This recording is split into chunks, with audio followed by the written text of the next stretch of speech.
ఇది ఒక రాజకీయపరమైనటువంటి కుట్ర, లేకపోతే రాజకీయంగా ఎదుగుతుందనేమో. అక్కడ ఉన్నటువంటి వ్యక్తుల మీద చేసే ప్రయోగం మీ మీద చేశారు.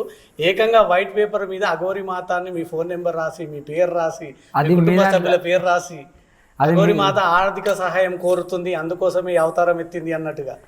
ఆర్థిక సాయం కోరితే ఈరోజు నా తల్లి తండ్రి నగలు నట్ర మంచి మంచి బంగ్లాలలో కార్లలో తిరుగుతాను. ఆల్రెడీ మీకు 3 కోట్ల విల్ల ఉందని చెప్తున్నారు. అది నిరూపించాలని నేను గవర్నమెంట్ కూడా అడుగుతాను. రేపటి రోజున ఇస్తే బీద వాళ్ళకి పంచుతాను, లేకుంటే నా తల్లిదండ్రులు పోయాన్ని ఉంటారు. తప్పులేదు కదా.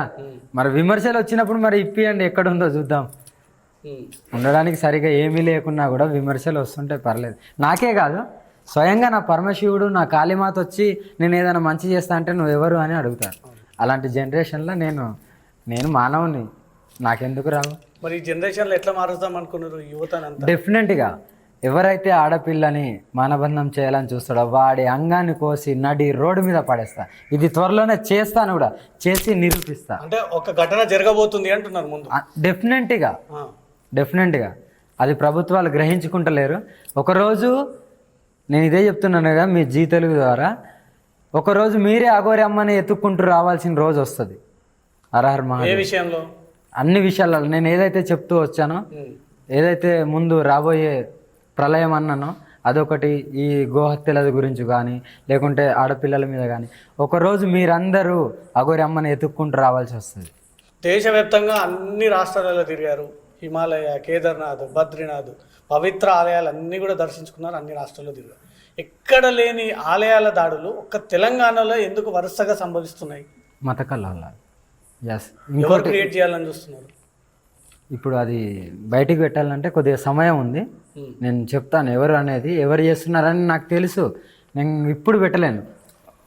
ఇది కుంభమేళ అయిపోయిన తర్వాత అప్పుడు నేను క్లారిటీగా పెడతాను. కుంభమేళలో అందరం చర్చించుకొని అప్పుడు నేను పెట్టడానికి సిద్ధంగా ఉన్నాను. మీకు అన్ని శక్తులు ఉన్నాయి, గ్రహిస్తాను అంటున్నారు కదా. ఆ ఆలయం మీద దాడి జరగకుండా ఈ శక్తులు ఉపయోగించి వాళ్ళని ఏమన్నా పట్టవచ్చు కదా? తండ్రి, ఒకరిని ఇద్దరిని పట్టేయచ్చు. లోకంలో ఒకటే సమస్య లేదు, చాలా ఉన్నాయి. నేను ఎక్కడెక్కడ ఏం చేస్తున్నా ఎవరికి కూడా తెలియదు. ఎందుకంటే చేసే మంచి ఎవరికి కనబడదు, చెడు మాత్రమే కనిపిస్తుంది. నేను ఎవరికి మంచి చేసినా, ఎక్కడ ఆపినా, ఎక్కడ ఏ విపత్తు ఆపినా అది ఎవరికి తెలియదు. ఎందుకంటే నాలో చూసేది ఏంటంటే తెలంగాణ, ఇప్పుడు ఆంధ్రలో ఎలా ఒక్క విమర్శ కూడా రాలేదు, మరి తెలంగాణలోకి అంటే తెలంగాణ వీళ్ళ దృష్టిలో, ఈ యూట్యూబర్ల దృష్టిలో ఒకటే కోణంలో చూస్తున్నారు, వేరే కోణంకి వెళ్ళట్లేదు కదా.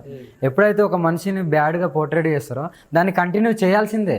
మళ్ళీ ఏదైనా నెగిటివ్ చేస్తే వీళ్ళకు పేరు ఉండదు కదా. అందుకే వాళ్ళు దాన్ని కంటిన్యూ చేస్తున్నారు, తెలిసినా కూడా కంటిన్యూ చేస్తున్నారు. అలా కొంతమంది మేము కూడా అఘోరలమే, ఆమె అఘోరే కాదు అని కొన్ని డిబేట్లు పెట్టారు కదా. మీకేంటి ప్రూఫ్ అని నేను అడుగుతున్నాను. నా ప్రూఫ్ల గురించి అడిగారు కదా, మీరు ప్రూఫ్లు అడిగిన నేను నిరూపించుకోవాల్సినంత నిరూపించుకున్నాను. మీకేంటి ప్రూఫ్? మీరు అఘోరి అని, నేను అఘోరిని, నేను సాధువుని అని తిరుగుతున్నారు కదా, మీకేంటి మరి ప్రూఫ్? మీరు కూడా నిరూపించుకోవాలి కదా. జనాలకి ఏదో ఒక హోమమో ఒక యజ్ఞమో చేసి అలా డబ్బులు తీసుకోవడం అది కాదు. జుట్లు పెంచుకొని, గడ్డాలు పెంచుకొని, రుద్రాక్షలు వేసుకున్నది మాత్రమే కాదు. మరి నీ సాధన ఎక్కడుంది? నీకు ఏ పీఠం? మరి నువ్వెక్కడ నిరూపించుకున్నావు? ప్రజలకు మభ్య పెట్టడానికేనా నువ్వు ఉంది? నేనైతే ఎవరి దగ్గరికి ఏం ఆశించలే. అదంతా మీరు హిస్టరీ కూడా తీసుకోవచ్చు. కానీ మీకున్నది కదా, మీకైతే ఈ సొసైటీలో ఎన్నో, మీకు కూడా కార్లు, ఇల్లులు అన్నీ ఉన్నాయి. మరి నా మీదనే ఎందుకు పడ్డారని నేను అడుగుతున్నాను. అఘోరమ్మనే దొరికిందా? అంత అఘోరమ్మ వెనకాల పడాల్సిన అవసరం లేదు. ఇన్నేళ్ల పాటు తెలంగాణలో మేమున్న పేరు రాని ప్రఖ్యాతలు సడన్గా ఊడిపడ్డ ఒక అఘోరికి అంత పేరు వెళ్ళిపోతుందేమో అని. కావచ్చు, అది కూడా కావచ్చు. నేను ఇక్కడేం దోచుకోవట్లేదు, ఇక్కడేం మాయమాటలు చెప్పట్లేదు, నేనేదో విపత్తు అది అని నేను ఏం చెప్పట్లేదు.